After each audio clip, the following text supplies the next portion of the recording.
Praise the lord. ఆత్మను పొందుకోవడమే పరిశుద్ధాత్మ బాప్తిజంగా యేసుప్రభు చెప్పినట్టు ముందు వీడియోలో మనం చూసాం. అయితే యేసుప్రభు చెప్పినట్టుగా ఆత్మను పొందుకున్నారా లేదా అనే విషయాన్ని మనం చూస్తే అపోస్తుల కార్యాల్లో 4 రకాలైన గుంపులు దేవుని ఆత్మను పొందినట్లుగా మనం చూస్తాం.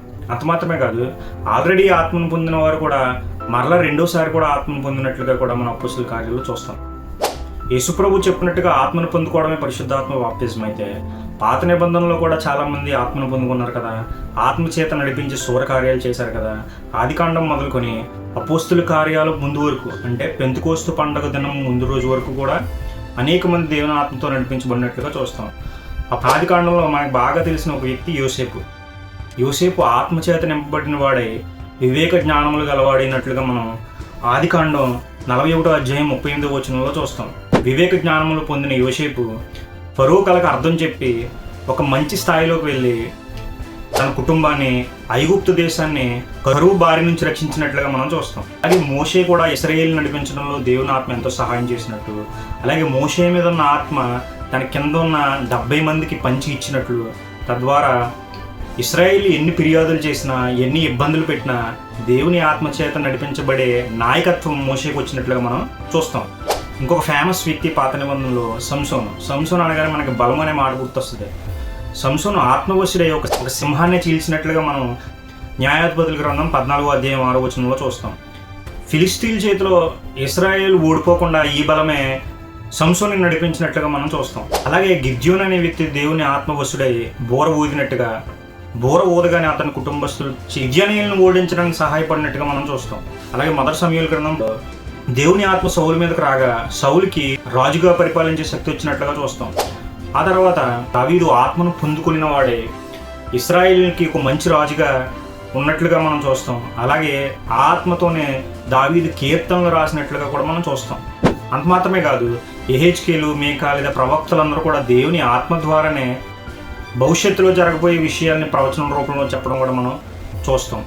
కొత్త నిబంధనలో కూడా లోకాసు వార్తలో బాప్తిజమిచ్చి యోహాను, జకర్యా, ఎలిజబెత్ వంటి వారు దేవుని ఆత్మచేత నిండినట్లుగా కూడా మనం చూస్తాం. ఈ ప్యాటర్న్ అంతా చూస్తే దేవుని ఆత్మ పాత నిబంధనలో ఏదో ఒక ప్రత్యేకమైన పని కోసం కొందరు ప్రత్యేకమైన వ్యక్తుల మీదకి వచ్చినట్లుగా మనం చూస్తాం. కొందరు ప్రత్యేకమైన వ్యక్తులు అంటే ఇందులో రాజులు ఉన్నారు, న్యాయాధిపతులు ఉన్నారు, యోసేపు లాంటి సాధారణ మనుషులు కూడా ఉన్నారు. ఒకవేళ దేవుని ఆత్మ పాత నిబంధనలు అనుగ్రహించబడకపోతే, యోసేపు మీద ఆత్మ రాకపోతే కరువుతో తన కుటుంబం మొత్తం చనిపోయేది. తన కుటుంబం అంటే ఇక్కడ ఇశ్రాయేలీలు చనిపోయేవారు. అలాగే ఇశ్రాయేలీలకు మోషే నాయకత్వం వహించకపోతే అరణ్యంలోనే వాళ్ళు చెదిరిపోయేవారు లేదా నశించిపోయేవారు. అలాగే సంసోను లేకపోతే ఫిలిస్తీన్ల చేతిలో ఇశ్రాయేలీలు ఓడిపోయేవారు. గిద్యోను లేకపోతే మిద్యానీయుల చేతిలో కూడా ఇశ్రాయేలీలు ఓడిపోయేవారు. ఒకవేళ ప్రవక్తలైన వారు లేకపోతే యేసుప్రభు వస్తాడనే ఆశ కానీ నిరీక్షణ కానీ ఇశ్రాయేల్ ప్రజల్లో ఉండేదే కాదు. అలా ఇశ్రాయేలీలను కాపాడుకుంటూ యేసుప్రభువుని మనకు అనుగ్రహించడానికి దేవుని ఆత్మ కొంతమంది వ్యక్తులను వాడుకున్నట్లుగా మనం పాత నిబంధనలో చూస్తాం. పాత నిబంధనలో దేవుని ఆత్మ రావడానికి, కొత్త నిబంధనలో దేవుని ఆత్మ రావడానికి తేడా ఏంటి? సర్వజనుల మీద నా ఆత్మను కుమ్మరిస్తానని యోవేలు ప్రవక్త ద్వారా మనం దేవుని ఆత్మ గురించి మనం విన్నాం. మరి ఎందుకు 4 రకాలైన గుంపుల మీదే అపోస్తుల కార్యాల్లో దేవుని ఆత్మ వచ్చినట్లుగా చూస్తాం? పాత నిబంధనలో దేవుని ఆత్మ చేత నింపబడ్డానికి, కొత్త నిబంధనలో దేవుని ఆత్మ చేత నింపబడ్డానికి ఒకే ఒక్క తేడా ఏంటంటే, పాత నిబంధనలో ఒక ప్రత్యేకమైన పని కోసం దేవుని ఆత్మ కొంతమంది వ్యక్తులకు ఇవ్వబడితే, కొత్త నిబంధనలో శాశ్వతంగా ప్రజల హృదయాల్లో నివసించడానికి దేవుని ఆత్మ ఇవ్వబడింది. దీన్ని బలపరిచే కొన్ని వాక్యాలు స్వయంగా యేసుప్రభు యోహాను సువార్త 14వ అధ్యాయం 16, 17 వచనాలు చూస్తే, ఆయన ఎల్లప్పుడూ మీతో కూడా ఉండుటకై అనే మాటను వాడారు. ఎల్లప్పుడూ అంటే ఎప్పుడు అని అర్థం. అలాగే ఎఫెసీయులకు రాసిన పత్రిక 1వ అధ్యాయం 13వ వచనంలో పౌలు ఎఫెసీయులకు చెప్తూ వాగ్దానం చేయబడిన ఆత్మచేత మీరు ముద్రించబడి ఉన్నారు అనే మాటను వాడారు. ముద్రించబడము అని అంటే మనలో ఎప్పుడు ఉన్నారు అనే అర్థాన్ని అది ఇస్తుంది. అలాగే ఎఫెసీయులకు రాసిన పత్రిక 4వ అధ్యాయం 30వ వచనంలో కూడా చూస్తే, దేవుని పరిశుద్ధాత్మను దుఃఖపరచుడే విమోచన దినం వరకు ఆయన యందు మీరు ముద్రించబడి ఉన్నారు. అంటే పరిశుద్ధాత్ముడు నివసిస్తున్నాడు అని పౌలు ఎఫెసీయులకు రాసిన పత్రికలో రాసినట్టుగా చూస్తున్నాం. అలాగే 2 కొరింథీయులకు రాసిన పత్రిక 1వ అధ్యాయం 22వ వచనంలో ఆయన మనకు ముద్ర వేసి మన హృదయములలో మనకు ఆత్మ అను సంచకరువును అనుగ్రహించి ఉన్నాడు. సంచకరువు అనే మాటకి గ్రీకు పదంలో అరబోన్ అనే మాట వాడబడింది.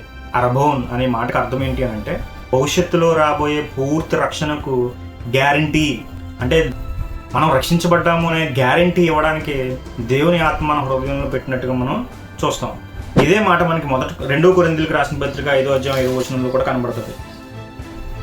దీని నిమిత్తం మనలను సిద్ధపరచువాడు దేవుడే, మరియు ఆయన తన ఆత్మ అను సంచుకరువును మనకు అనుగ్రహించి ఉన్నాడు. ఆత్మ అనే సంచుకరువును ఇవ్వబట్టి మన రక్షణకి ఏ డోకా లేదు అనే విషయాన్ని దీని ద్వారా తెలియజేస్తాం. కొత్త నిబంధనలో దేవుడు మనం రక్షించబడ్డాము అనే గ్యారంటీ ఇవ్వడానికి, శాశ్వతంగా మన హృదయాల్లో నివసించడానికి ఇవ్వబడ్డారు. అలాగే 1 కొరింథీయులకు రాసిన పత్రిక 6వ అధ్యాయం 13వ వచనంలో చూస్తే మీలో పరిశుద్ధాత్మకు ఆలయమై అనే మాట కనబడుతుంది. సో మనల్ని ఆలయంగా చేసుకుని పరిశుద్ధాత్ముడే మనలో ఉంటున్నాడు అనే మాట ఇది మనకు చెప్తుంది. సో ఇలా పాత నిబంధనలో కొత్త నిబంధనలో దేవుడు ఆత్మ దిగి రావడానికి ఉన్న వ్యత్యాసం ఏంటి అని అంటే, పాత నిబంధనలో ఏదో ఒక ప్రత్యేకమైన పని కోసం, మరి ముఖ్యంగా ఇశ్రాయేలుని కాపాడే విషయంలో దేవుని ఆత్మ సహాయకంగా ఉంటే, కొత్త నిబంధనలో మాత్రం పెంతెకోస్తు తర్వాత ఎవరైతే ఆత్మ పొంది ఉన్నారో వారందరిలో శాశ్వతంగా నివసించడానికే దేవుని ఆత్మ మనకి ఇవ్వబడింది. అయితే మరలా అడుగుతున్నాను ఈ ప్రశ్న, మనము ఆత్మను పొందుకున్నాము అని చెప్పే కొలమానం ఏంటి, గుర్తేంటి? దేవుడు పెంతెకోస్తులో కాకుండా ముందు నుంచే, అంటే ఆదికాండం నుంచే దేవుని ఆత్మ శాశ్వతంగా హృదయాల్లో నివసించడానికి ఇవ్వచ్చు కదా.